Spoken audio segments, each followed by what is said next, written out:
वो घर श्मशान है जिसमें प्रभु चर्चा न हो।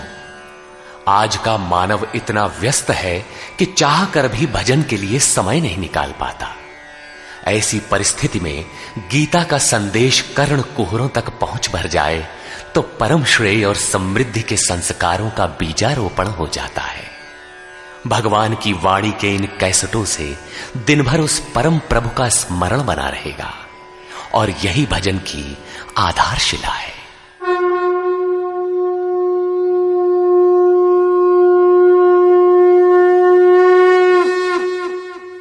ओम श्री परमात्मने नमः। यथार्थ गीता श्रीमद् भगवत गीता अथ नवमोऽध्याय।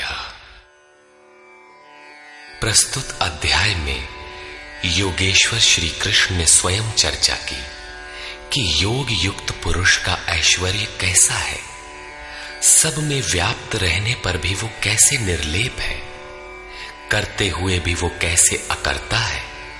उस पुरुष के स्वभाव एवं प्रभाव पर प्रकाश डाला।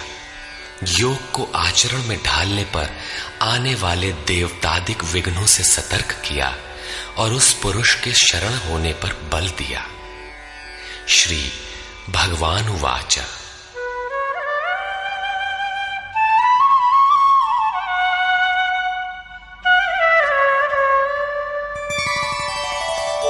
इदन्तु ते गुह्यतमम् प्रवक्ष्याम्यनसूयवे ज्ञानं विज्ञानसहितं यज्ञात्वा मोक्ष्यसे शुभात्। योगेश्वर श्री कृष्ण ने कहा, अर्जुन, असूया अर्थात डाह ईर्ष्या रहित तेरे लिए मैं इस परम गोपनीय ज्ञान को विज्ञान सहित कहूंगा, अर्थात प्राप्ति के पश्चात महापुरुष की रहनी के साथ कहूंगा कि कैसे वो महापुरुष सर्वत्र एक साथ कर्म करता है, कैसे वो जागृति प्रदान करता है, रथी बनकर आत्मा के साथ कैसे सदैव रहता है। यत् ज्ञात्वा, जिसे साक्षात जानकर तू दुख रूपी संसार से मुक्त हो जाएगा। वो ज्ञान कैसा है, इस पर कहते हैं, राजविद्या राजगुह्यं पवित्रमिदमुत्तमम् प्रत्यक्षावगमं धर्म्यं सुसुखं कर्तुमव्ययम्। विज्ञान से संयुक्त ये ज्ञान सभी विद्याओं का राजा है। विद्या का अर्थ भाषा ज्ञान अथवा शिक्षा नहीं है। विद्या ही का ब्रह्म गति प्रदाया सा विद्या या विमुक्तये।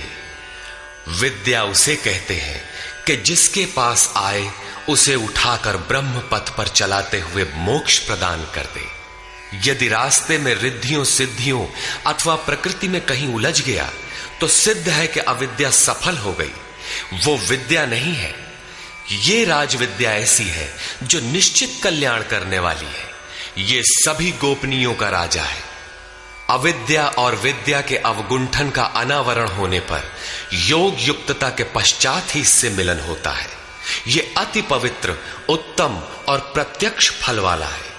इधर करो उधर लो, ऐसा प्रत्यक्ष फल वाला है। ये अंधविश्वास नहीं है कि इस जन्म में साधन करो, फल कभी दूसरे जन्मों में मिलेगा। ये परम धर्म परमात्मा से संयुक्त है। विज्ञान सहित ये ज्ञान करने में सरल और अविनाशी है। अश्रद्धाना पुरुषा धर्मस्यास्य परन्तप अप्राप्य मां निवर्तन्ते मृत्यु संसार वर्त्मनि। परंतप अर्जुन, इस धर्म में अर्थात जिसका थोड़ा भी साधन करने पर विनाश नहीं होता, श्रद्धा रहित पुरुष मुझे प्राप्त न होकर संसार क्षेत्र में भ्रमण करता ही रहता है। अतः श्रद्धा अनिवार्य है। क्या आप संसार से परे हैं? इस पर कहते हैं, मया ततमिदं सर्वं जगदव्यक्तमूर्तिना मत्स्थानि सर्वभूतानि न चाहं तेष्वस्थितः। मुझ अव्यक्त स्वरूप से ये सब जगत व्याप्त है, अर्थात मैं जिस स्वरूप में स्थित हूं वो सर्वत्र व्याप्त है। सभी प्राणी मुझ में स्थान पाए हैं, किंतु मैं उनमें स्थित नहीं हूं, क्योंकि मैं अव्यक्त स्वरूप में स्थित हूं। महापुरुष जिस अव्यक्त स्वरूप में स्थित हैं, वहीं से अर्थात शरीर छोड़कर उसी अव्यक्त स्तर से ही बात करते हैं। इसी क्रम में आगे कहते हैं, न च मत्स्थानि भूतानि पश्य मे योगमैश्वरम् भूतभृन्न च भूतस्थो ममात्मा भूतभावनः। वस्तुतः सब भूत भी मुझ में स्थित नहीं है, क्योंकि वे मरण धर्मा है, प्रकृति के आश्रित हैं। किंतु मेरे योग माया के ऐश्वर्य को देख कि जीवधारियों को उत्पन्न और पोषण करने वाला मेरा आत्मा भूतों में स्थित नहीं है। मैं आत्म स्वरूप हूं, इसलिए मैं उन भूतों में स्थित नहीं हूं। यही योग का प्रभाव है। इसको स्पष्ट करने के लिए योगेश्वर श्री कृष्ण दृष्टांत देते हैं। यथाकाशस्थितो नित्यं वायु सर्वत्र गो महान् तथा सर्वाणि भूतानि मत्स्थानीत्युपधारय। जैसे आकाश में ही उत्पन्न होने वाला महान वायु आकाश में सदैव स्थित है, किंतु उसे मलिन नहीं कर पाता, ठीक वैसे ही संपूर्ण भूत मुझ में स्थित है, ऐसा जान। ठीक इसी प्रकार मैं आकाशवत निर्लेप हूं, वे मुझे मलिन नहीं कर पाते। प्रश्न पूरा हुआ। यही योग का प्रभाव है। अब योगी करता क्या है, इस पर कहते हैं,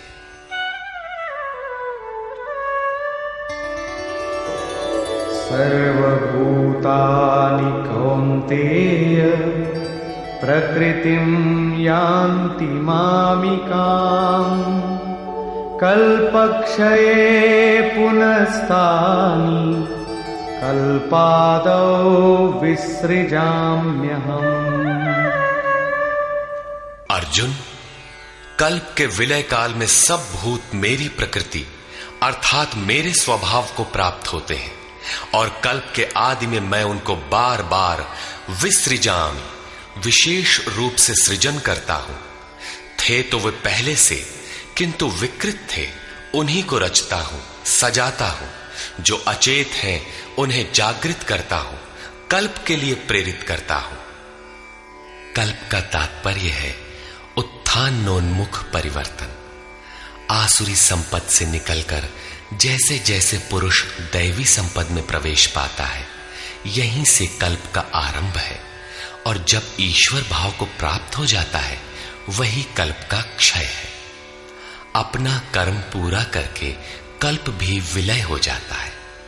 भजन का आरंभ कल्प का आदि है, और भजन की पराकाष्ठा जहां लक्ष्य विदित होता है, कल्प का अंत है। जब ये प्रत्यगात्मा योनियों के कारणभूत राग द्वेषादि से मुक्ति पाकर अपने शाश्वत स्वरूप में स्थिर हो जाए, इसी को श्री कृष्ण कहते हैं कि वो मेरी प्रकृति को प्राप्त होता है। जो महापुरुष प्रकृति का विलय करके स्वरूप में प्रवेश पा गया, उसकी प्रकृति कैसी? क्या उसमें प्रकृति शेष ही है? नहीं। अध्याय 3 के 33वें श्लोक में योगेश्वर श्री कृष्ण कह चुके हैं कि सभी प्राणी अपनी प्रकृति को प्राप्त होते हैं। जैसा उनके ऊपर प्रकृति के गुणों का दबाव है, वैसा करते हैं। और ज्ञानवानपि, प्रत्यक्ष दर्शन के साथ जानकारी वाला ज्ञानी भी अपनी प्रकृति के सदृश चेष्टा करता है। ये पीछे वालों के कल्याण के लिए करता है। पूर्ण ज्ञानी तत्व स्थित महापुरुष की रहनी ही उसकी प्रकृति है। वो अपने इसी स्वभाव में बरतता है। कल्प के क्षय में लोग महापुरुष की इसी रहनी को प्राप्त होते हैं। महापुरुष के इसी कृतित्व पर पुनः प्रकाश डालते हैं। प्रकृतिं स्वामवष्टभ्य विसृजामि पुनः पुनः भूतग्राममिमं कृत्स्नम् अवशं प्रकृतेर्वशात्। अपनी प्रकृति अर्थात महापुरुष की रहनी स्वीकार करके प्रकृतेर्वशांत, अपने अपने स्वभाव में स्थित प्रकृति के गुणों से परवश हुए इन संपूर्ण भूत समुदाय को मैं बारंबार विसृजाम, विशेष सृजन, विशेष रूप से सजाता हूं। इन्हें अपने स्वरूप की ओर बढ़ने के लिए प्रेरित करता हूं। तब तो आप इस कर्म से बंधे हैं। न च मां तानि कर्माणि निबध्नन्ति धनञ्जय उदासीनवदासीनम् असक्तं तेषु कर्मसु। अध्याय 4 के 9वें श्लोक में योगेश्वर श्री कृष्ण ने कहा था कि महापुरुष की कार्य प्रणाली अलौकिक है। अध्याय 9 के 4थे श्लोक में बताया, मैं अव्यक्त रूप से करता हूं। यहां भी वही कहते हैं, धनंजय, जिन कर्मों को मैं अदृश्य रूप से करता हूं उसमें मेरी आसक्ति नहीं है।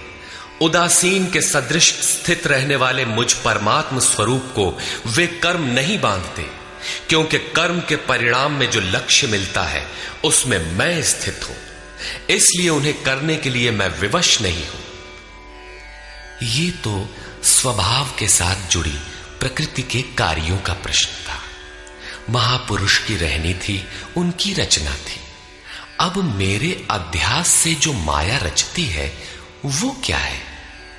वो भी एक कल्प है।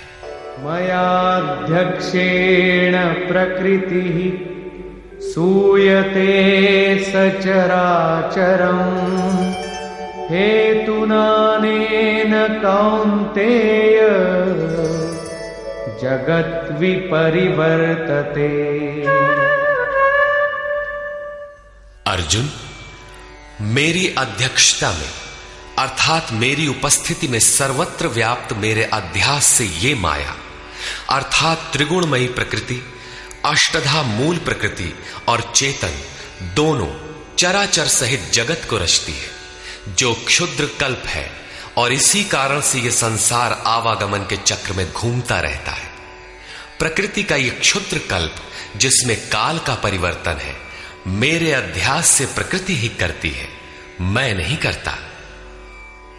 किंतु 7वें श्लोक का कल्प आराधना का संचार एवं पूर्ति पर्यंत मार्गदर्शन वाला कल्प महापुरुष स्वयं करते हैं। एक स्थान पर वे स्वयं करता है जहां वे विशेष रूप से सृजन करते हैं। यहां कर्ता प्रकृति है, जो केवल मेरे आभास से ये क्षणिक परिवर्तन करती है, जिसमें शरीरों का परिवर्तन, काल परिवर्तन, युग परिवर्तन इत्यादि आते हैं। ऐसा व्याप्त प्रभाव होने पर भी मूढ़ लोग मुझे नहीं जानते। यथा अवजानन्ति मां मूढ़ा मानुषीं तनुमाश्रितम् परं भावमजानन्तो मम भूतमहेश्वरम्। संपूर्ण भूतों के महान ईश्वर रूप मेरे परम भाव को न जानने वाले मूढ़ लोग मुझे मनुष्य शरीर के आधार वाला और तुच्छ समझते हैं। संपूर्ण प्राणियों के ईश्वरों का भी जो महान ईश्वर है, उस परम भाव में मैं स्थित हूं, किंतु हूं मनुष्य शरीरधारी। मूढ़ लोग इसे नहीं जानते, वे मुझे मनुष्य कहकर संबोधित करते हैं। उनका दोष भी क्या है? जब वे दृष्टिपात करते हैं तो महापुरुष का शरीर ही तो दिखाई पड़ता है। कैसे वे समझे कि आप महान ईश्वर भाव में स्थित हैं? वे क्यों नहीं देख पाते? इस पर कहते हैं, मोघाशा मोघ कर्माणो मोघ ज्ञानाविचेतसः राक्षसीमासुरीं चैव प्रकृतिं मोहिनीं श्रिताः। वे वृथा आशा अर्थात जो कभी पूर्ण न हो ऐसी आशा, वृथा कर्म अर्थात बंधनकारी कर्म, वृथा ज्ञान अर्थात जो वस्तुतः अज्ञान है, विचेतसः विशेष रूप से अचेत हुए राक्षसों और असुरों के से मोहित होने वाले स्वभाव को धारण किए होते हैं, अर्थात आसुरी स्वभाव वाले होते हैं, इसलिए मनुष्य समझते हैं। असुर और राक्षस मन का एक स्वभाव है, न कि कोई जाति या योनि। आसुरी स्वभाव वाले मुझे नहीं जान पाते, किंतु महात्मा जन मुझे जानते और भजते हैं। महात्मानस्तु मां पार्थ दैवीं प्रकृतिमाश्रिताः भजन्त्यनन्यमनसो ज्ञात्वा भूतादिमौ व्ययम्। हे पार्थ, परंतु दैवी प्रकृति अर्थात दैवी संपत्ति के आश्रित हुए महात्मा जन मुझे सब भूतों का आदिकरण अव्यक्त और अक्षर जानकर अनन्य मन से अर्थात मन के अंतराल में किसी अन्य को स्थान न देकर केवल मुझ में श्रद्धा रखकर निरंतर मुझे भजते हैं। किस प्रकार भजते हैं? इस पर कहते हैं, सततं कीर्तयन्तो मां यतन्तश्च दृढव्रताः नमस्यन्तश्च मां भक्त्या नित्ययुक्ता उपासते। वे निरंतर चिंतन के व्रत में अचल रहते हुए मेरे गुणों का चिंतन करते हैं, प्राप्ति के यत्न करते हैं और मुझे बारंबार नमस्कार करते हुए सदैव मुझसे संयुक्त होकर अनन्य भक्ति से मुझे उपासते हैं, अविरल लगे रहते हैं। कौन सी उपासना करते हैं? कैसा है ये कीर्ति ज्ञान? कोई दूसरी उपासना नहीं, वरन वही यज्ञ जिसे विस्तार से बता आए हैं, उसी आराधना को यहां संक्षेप में योगेश्वर श्री कृष्ण दोहरा रहे हैं। ज्ञान यज्ञेन चाप्यन्ये यजन्तो मामुपासते एकत्वेन पृथक्त्वेन बहुधा विश्वतो मुखम्। उनमें से कोई तो मुझ सर्वव्याप्त विराट परमात्मा को ज्ञान यज्ञ द्वारा यजन करते हैं, अर्थात अपनी लाभ हानि और शक्ति को समझकर इसी नियत कर्म यज्ञ में प्रवृत्त होते हैं। कुछ एकत्व भाव से मेरी उपासना करते हैं कि मुझे इसी में एक होना है, और दूसरे सब कुछ मुझे अलग रखकर मुझे समर्पण करके निष्काम सेवा भाव से मुझे उपासते हैं तथा बहुत प्रकार से उपासते हैं, क्योंकि एक ही यज्ञ के ये सभी ऊंचे नीचे स्तर हैं। यज्ञ का आरंभ सेवा से ही होता है, किंतु उसका अनुष्ठान होता कैसे है? योगेश्वर श्री कृष्ण कहते हैं, यज्ञ मैं करता हूं। यदि महापुरुष रथी न हो तो यज्ञ पार नहीं लगेगा। उन्हीं के निर्देशन में साधक समझ पाता है कि अब वो किस स्तर पर है, कहां तक पहुंच सका है। वस्तुतः यज्ञ करता कौन है? इस पर योगेश्वर श्री कृष्ण कहते हैं, अहं क्रतुरहं यज्ञः स्वधाहमहमौषधम् मन्त्रोऽहमहमेवाज्यम् अहमग्निरहं हुतम्। कर्ता मैं हूं।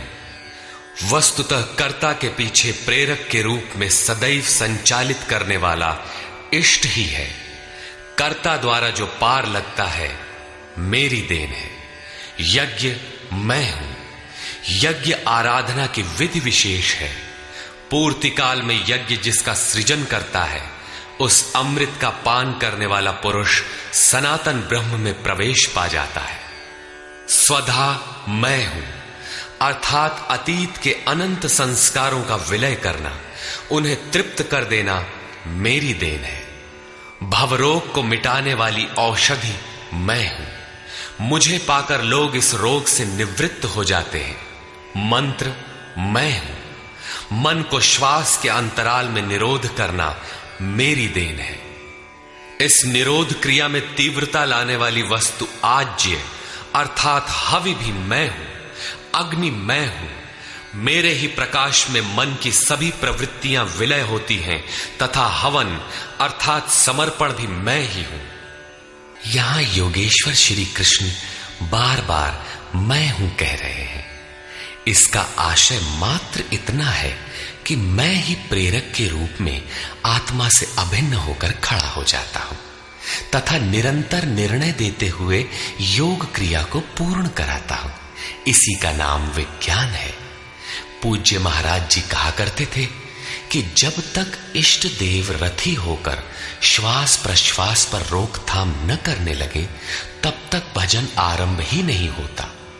कोई लाख आंख मूंदे भजन करे, शरीर को तपा डाले, लेकिन जब तक जिस परमात्मा की हमें चाह है वो जिस सतह पर हम खड़े हैं उस स्तर पर उतरकर आत्मा से अभिन्न होकर जागृत नहीं हो जाता तब तक सही मात्रा में भजन का स्वरूप समझ में नहीं आता।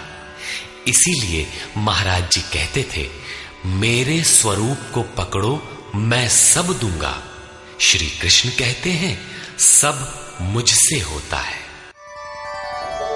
पिताहमस्य जगतो माता धाता पितामहः वेद्यं पवित्रमोंकार ऋक्सामयजुरेव च। अर्जुन, मैं ही संपूर्ण जगत का धाता अर्थात धारण करने वाला, पिता अर्थात पालन करने वाला, माता अर्थात उत्पन्न करने वाला, पितामह अर्थात मूल उद्गम हूं जिसमें सभी प्रवेश पाते हैं, और जानने योग्य पवित्र ओंकार अर्थात जो अहम आकारः इति ओंकारः वो परमात्मा मेरे स्वरूप में है। सोहम, तत्वमसि इत्यादि एक दूसरे के पर्याय हैं। ऐसा जानने योग्य स्वरूप मैं ही हूं। ऋक् अर्थात संपूर्ण प्रार्थना, साम अर्थात समत्व दिलाने वाली प्रक्रिया, यजुः अर्थात यजन की विधि विशेष भी मैं ही हूं। योग अनुष्ठान के उक्त तीनों आवश्यक अंग मुझसे होते हैं। गतिर्भर्ता प्रभु साक्षी निवास शरणं सुहृत् प्रभवः प्रलय स्थानं निधानं बीजमव्ययम्।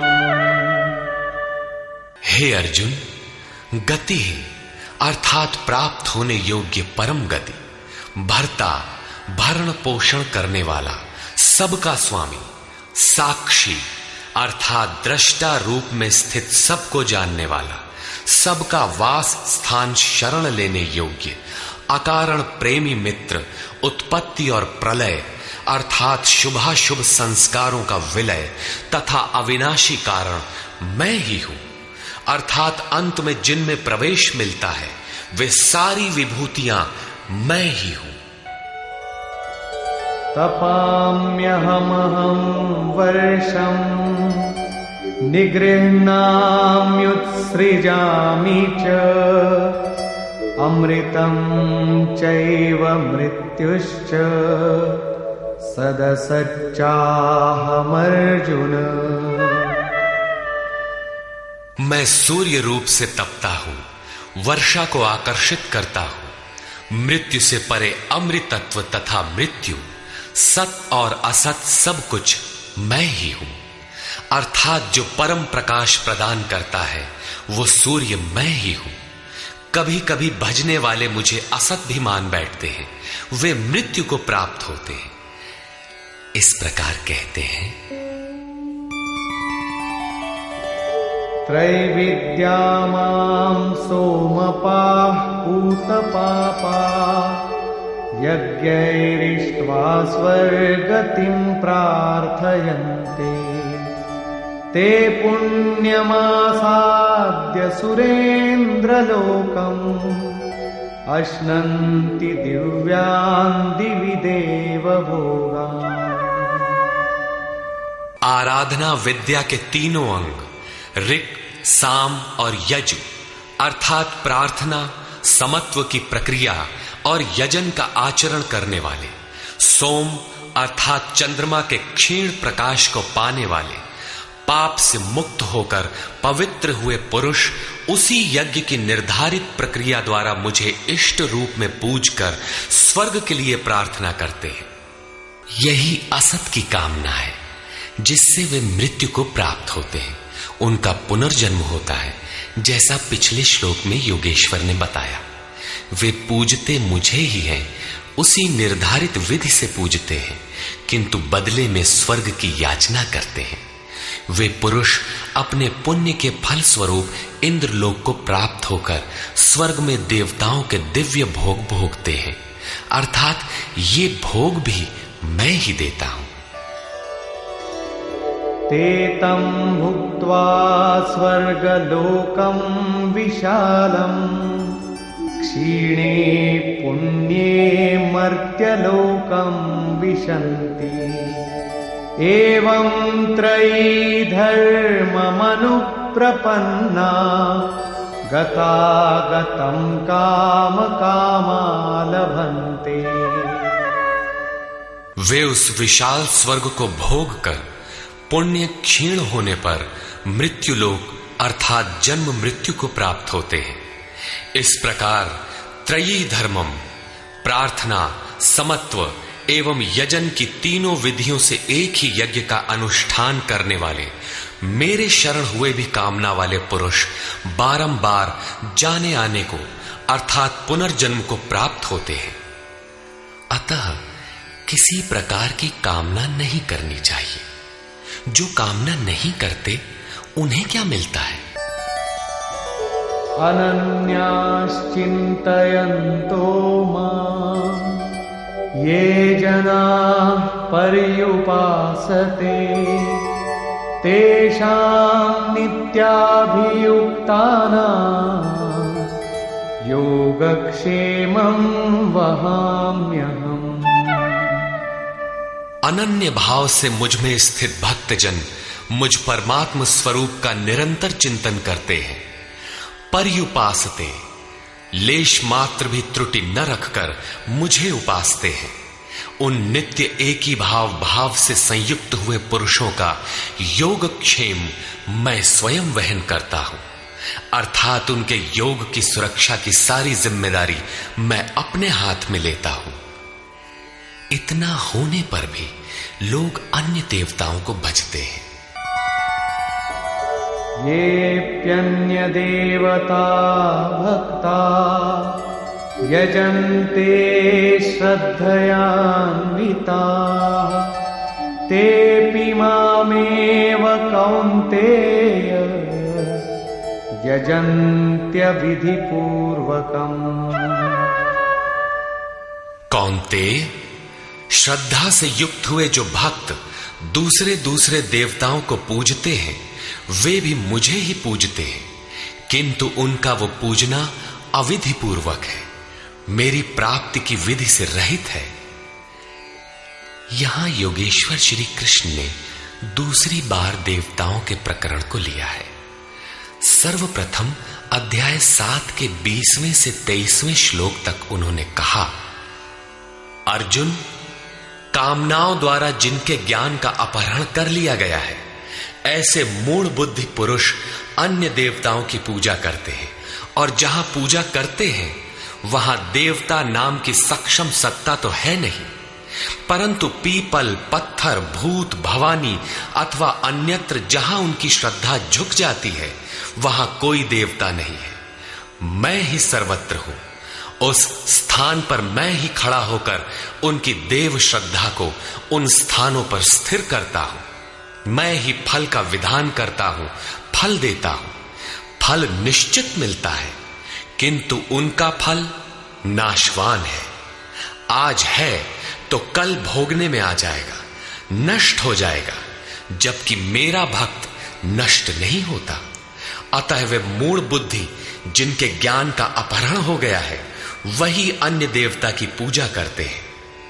प्रस्तुत अध्याय 9 के 23 से 25वें श्लोक तक योगेश्वर श्री कृष्ण पुनः दोहराते हैं, अर्जुन, जो श्रद्धा से अन्य अन्य देवताओं को पूजते हैं वे मुझे ही पूजते हैं, किंतु अविधि पूर्वक है। अब प्रश्न उठता है कि जब वे भी प्रकारांतर से आपको ही पूजते हैं और फल भी मिलता ही है, तो दोष क्या है? अहम हि सर्वयज्ञानां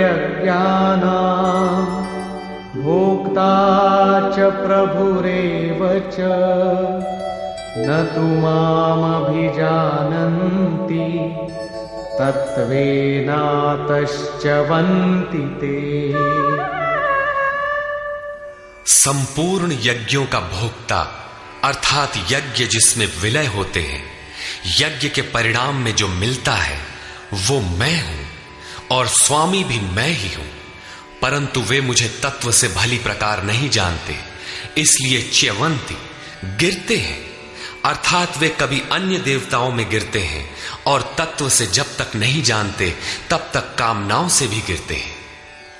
उनकी गति क्या है? यान्ति देवव्रता देवान् पितॄन् यान्ति पितृव्रता भूतानि यान्ति भूतेजा यान्ति मद्याजिनोऽपि माम्। अर्जुन, देवताओं को पूजने वाले देवताओं को प्राप्त होते हैं। देवता हैं तो परिवर्तित सत्ता, वे अपने सदकर्मानुसार जीवन व्यतीत करते हैं। पितरों को पूजने वाले पितरों को प्राप्त होते हैं, अर्थात अतीत में उलझे रहते हैं। भूतों को पूजने वाले भूत होते हैं, शरीर धारण करते हैं, और मेरा भक्त मुझे प्राप्त होता है। वे मेरे साक्षात स्वरूप होते हैं, उनका पतन नहीं होता। इतना ही नहीं, मेरी पूजा का विधान भी सरल है। पत्रं पुष्पं फलं तोयं यो मे भक्त्या प्रयच्छति तदहं भक्त्युपहृतम् अश्नामि प्रयतात्मनः। भक्ति का आरंभ यहीं से है कि पत्र, पुष्प, फल, जल इत्यादि जो कोई मुझे भक्ति पूर्वक अर्पित करता है, मन से प्रयत्न करने वाले उस भक्त का वो सब मैं खाता हूं, अर्थात स्वीकार करता हूं। इसलिए यत्करोषि यदश्नासि यज्जुहोषि ददासि यत्तपस्यसि कौन्तेय तत्कुरुष्व मदर्पणम्। अर्जुन, तू जो कर्म अर्थात यथार्थ कर्म करता है, जो खाता है, जो हवन करता है, समर्पण करता है, दान देता है, मन सहित इंद्रियों को जो मेरे अनुरूप तपाता है, वो सब मुझे अर्पण कर, अर्थात मेरे प्रति समर्पित होकर ये सब कर। समर्पण करने से योग के क्षेत्र की जिम्मेदारी मैं ले लूंगा।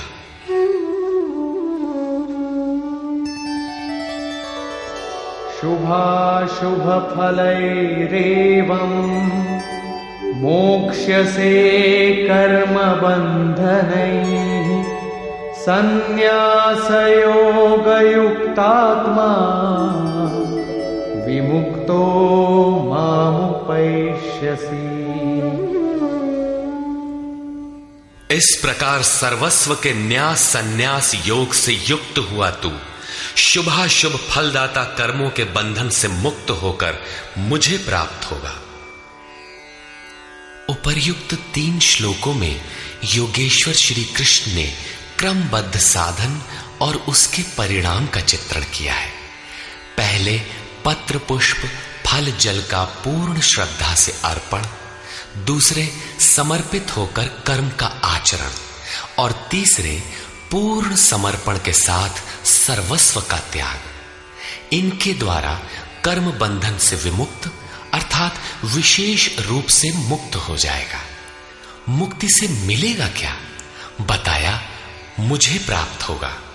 यहां मुक्ति और प्राप्ति एक दूसरे के पूरक है। आपकी प्राप्ति ही मुक्ति है, तो उससे लाभ इस पर कहते हैं समोहं सर्वभूतेषु न मे द्वेषोऽस्ति न प्रियः ये भजन्ति तु मां भक्त्या मयि ते तेषु चाप्यहम्। सृष्टि में न मेरा कोई प्रिय है और न अप्रिय है, किंतु जो अनन्य भक्त है वो मुझ में है और मैं उसमें हूं। यही मेरा एकमात्र रिश्ता है, उसमें परिपूर्ण हो जाता हूं। मुझ में और उसमें कोई अंतर नहीं रह जाता। तब तो बहुत भाग्यशाली लोग ही भजन करते होंगे। भजन करने का अधिकार किसे है? इस पर योगेश्वर श्री कृष्ण कहते हैं अपि चेत् सुदुराचारो भजते मामनन्यभाक् साधुरेव समन्तव्यः सम्यग् व्यवसितो हि सः। यदि अत्यंत दुराचारी भी अनन्य भाव से अर्थात अन्य धन न, मेरे सिवाय किसी अन्य वस्तु या देवता को न भजकर केवल मुझे ही निरंतर भजता है, वो साधु ही मानने योग्य है। अभी वो साधु हुआ नहीं है, किंतु उसके हो जाने में संदेह भी नहीं है, क्योंकि वो यथार्थ निश्चय से लग गया है। अतः भजन आप भी कर सकते हैं, बशर्ते कि आप मनुष्य हो, क्योंकि मनुष्य ही यथार्थ निश्चय वाला है। गीता पापियों का उद्धार करती है और वो पथिक क्षिप्रं भवति धर्मात्मा शश्वच्छान्तिं निगच्छति कौन्तेय प्रतिजानीहि न मे भक्तः प्रणश्यति। इस भजन के प्रभाव से वो दुराचारी भी शीघ्र ही धर्मात्मा हो जाता है, परम धर्म परमात्मा से संयुक्त हो जाता है तथा सदैव रहने वाली परम शांति को प्राप्त होता है।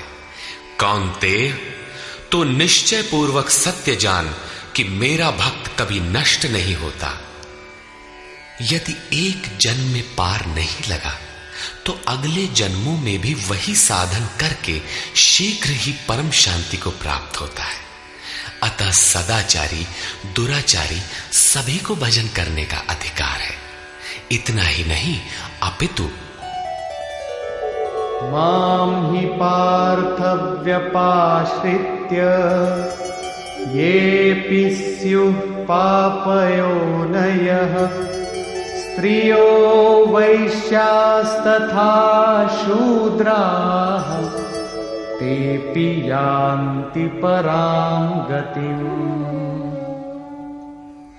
पार्थ, स्त्री वैश्य शूद्रादि तथा जो कोई पाप योनि वाले भी हो, वे सभी मेरे आश्रित होकर परम गति को प्राप्त होते हैं। अतः ये गीता मनुष्य मात्र के लिए है, चाहे वो कुछ भी करता हो, कहीं भी पैदा हुआ हो, सबके लिए ये एक समान कल्याण का उपदेश करती है। गीता सार्वभौम है।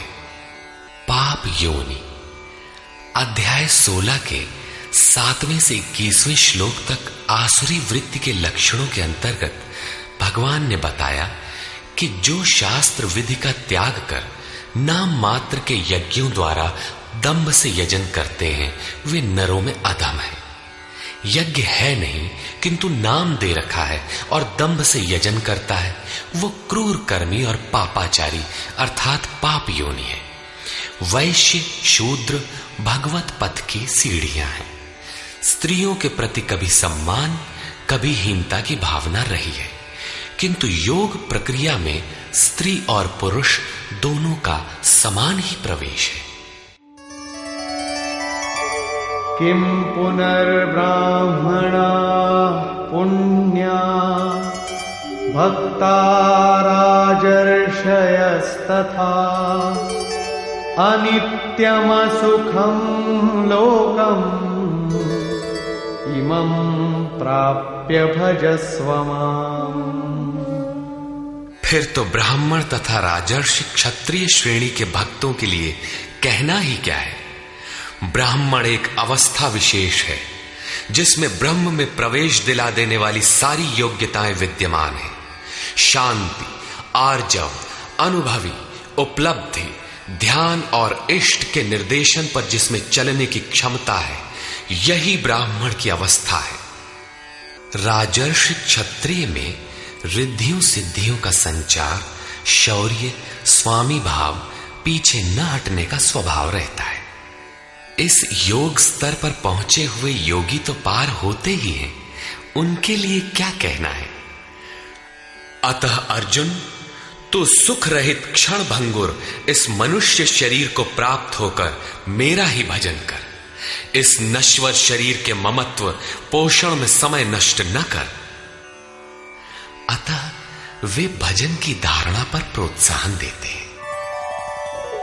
मन्मना भव मद्भक्तो मद्याजी मां नमस्कुरु मामे वैश्यसि युक्त्वैवम् आत्मानं मत्परायणः। अर्जुन, मेरे में ही मन वाला हो, सिवाय मेरे दूसरे भाव मन में ना आने पाए। मेरा अनन्य भक्त हो, अनवरत चिंतन में लग, श्रद्धा सहित मेरा ही निरंतर पूजन कर और मेरे को ही नमस्कार कर। इस प्रकार मेरे शरण हुआ आत्मा को मुझ में एक ही भाव से स्थित कर, तो मुझे ही प्राप्त होगा, अर्थात मेरे साथ एकता प्राप्त करेगा।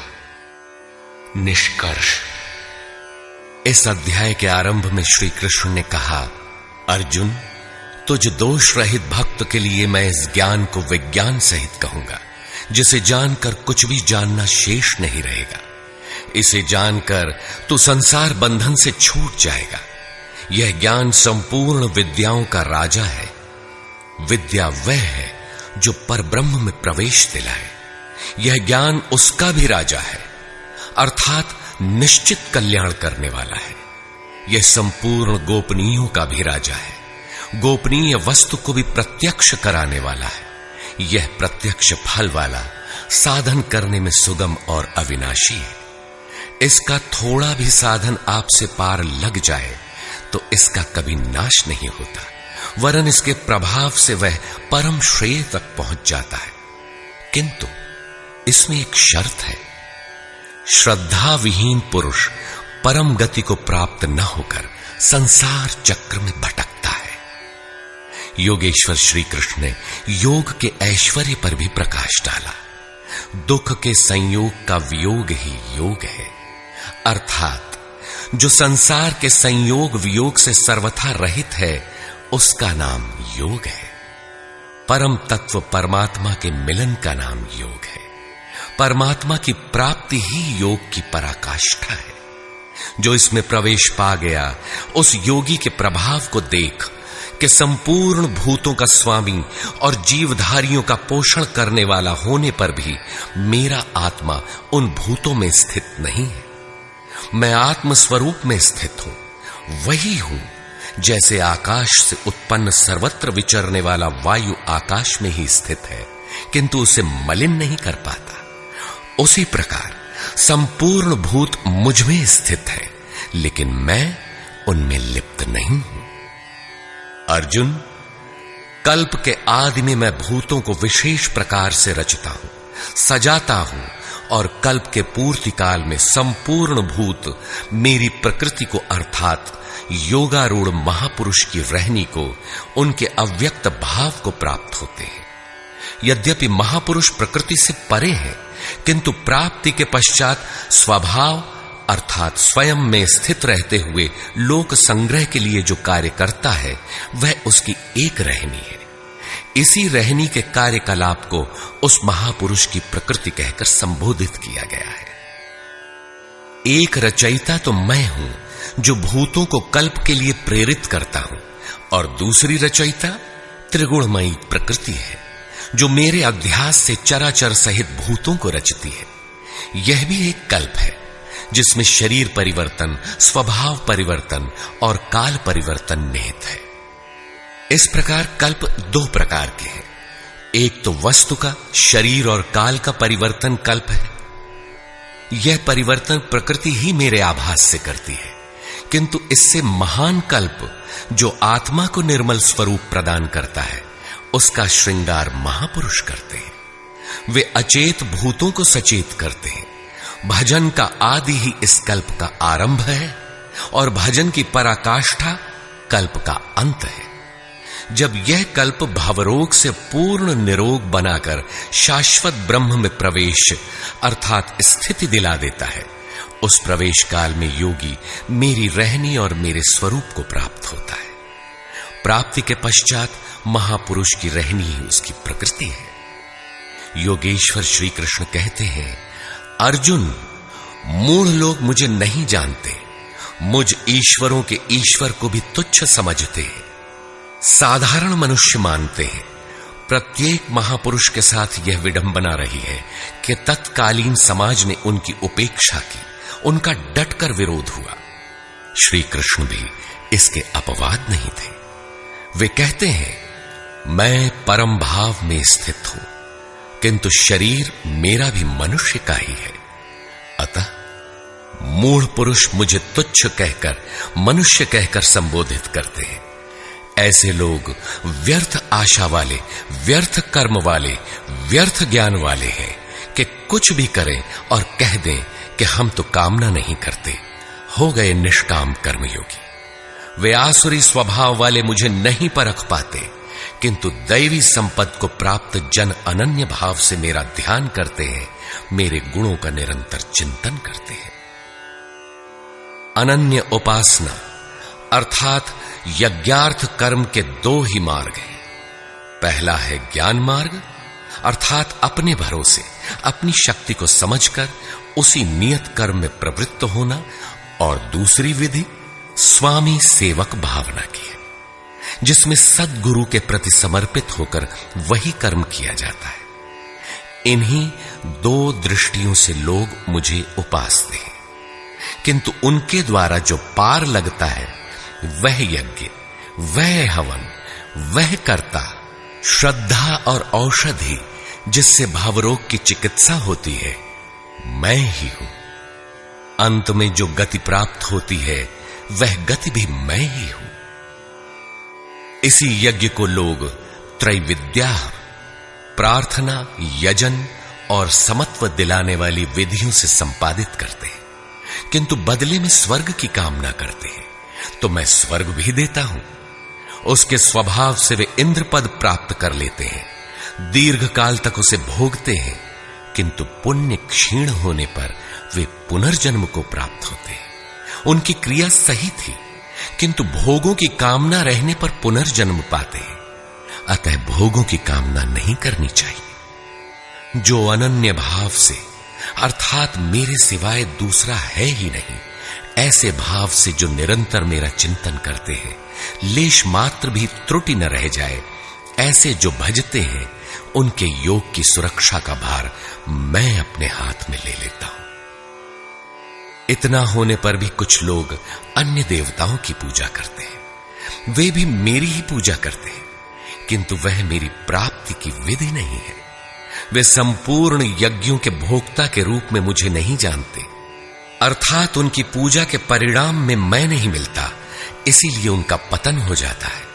वे देवता, भूत अथवा पितरों के कल्पित रूप में निवास करते हैं, जबकि मेरा भक्त साक्षात मुझ में निवास करता है, मेरा ही स्वरूप हो जाता है। योगेश्वर श्री कृष्ण ने इस यज्ञार्थ कर्म को अत्यंत सुगम बताया कि कोई फल फूल या जो भी श्रद्धा से देता है उसे मैं स्वीकार करता हूं। अतः अर्जुन, तू जो कुछ आराधना करता है मुझे समर्पित कर। जब सर्वस्व का न्यास हो जाएगा तब योग से युक्त हुआ तू कर्मों के बंधन से मुक्त हो जाएगा और वह मुक्ति मेरा ही स्वरूप है। दुनिया में सब प्राणी मेरे ही हैं, किसी भी प्राणी से न मुझे प्रेम है न द्वेष, मैं तटस्थ हूं। किंतु जो मेरा अनन्य भक्त है, मैं उसमें हूं, वो मुझ में है। अत्यंत दुराचारी जघन्यतम पापी ही कोई क्यों ना हो, फिर भी अनन्य श्रद्धा भक्ति से मुझे भजता है तो वह साधु मानने योग्य है। उसका निश्चय स्थिर है तो वह शीघ्र ही परम से संयुक्त हो जाता है और सदा रहने वाली परम शांति को प्राप्त होता है। यहां श्री कृष्ण ने स्पष्ट किया कि धार्मिक कौन है। सृष्टि में जन्म लेने वाला कोई भी प्राणी अनन्य भाव से एक परमात्मा को भजता है, उसका चिंतन करता है तो वह शीघ्र ही धार्मिक हो जाता है। अतः धार्मिक वह है जो एक परमात्मा का सुमिरन करता है। अंत में आश्वासन देते हैं, अर्जुन, मेरा भक्त कभी नष्ट नहीं होता। कोई शूद्र हो, नीच हो, आदिवासी हो या अनादिवासी या कुछ भी नामधारी हो, पुरुष अथवा स्त्री हो अथवा पाप योनि तिर्यक योनि वाला भी जो हो, मेरी शरण होकर परम श्रेय को प्राप्त होता है। इसलिए अर्जुन, सुख रहित क्षण भंगुर किंतु दुर्लभ मनुष्य शरीर को पाकर मेरा भजन कर। फिर तो जो ब्रह्म में प्रवेश दिलाने वाली योग्यताओं से युक्त है, उस ब्राह्मण तथा जो राजर्षित्व के स्तर से भजने वाला है, ऐसे योगी के लिए कहना ही क्या है, वह तो पार ही है। अतः अर्जुन, निरंतर मुझ में मन वाला हो, निरंतर नमस्कार कर। इस प्रकार मेरी शरण में हुआ तू मुझे ही प्राप्त होगा, जहां से पीछे लौटकर नहीं आना पड़ता। प्रस्तुत अध्याय में उस विद्या पर प्रकाश डाला गया जिसे श्री कृष्ण स्वयं जागृत करते हैं। यह राज विद्या है जो एक बार जागृत होने पर निश्चित कल्याण करती है। अतः ओम तत्सदिति श्रीमद्भगवद गीता सूपनिषत्सु ब्रह्म विद्यायाम योग शास्त्रे श्री कृष्णार्जुन संवादे राज विद्या जागृति नाम नवमोऽध्यायः। इस प्रकार स्वामी अड़गड़ानंद कृत श्रीमद् भगवद गीता के भाष्य यथार्थ गीता का 9वां अध्याय पूर्ण होता है। हरि ओम।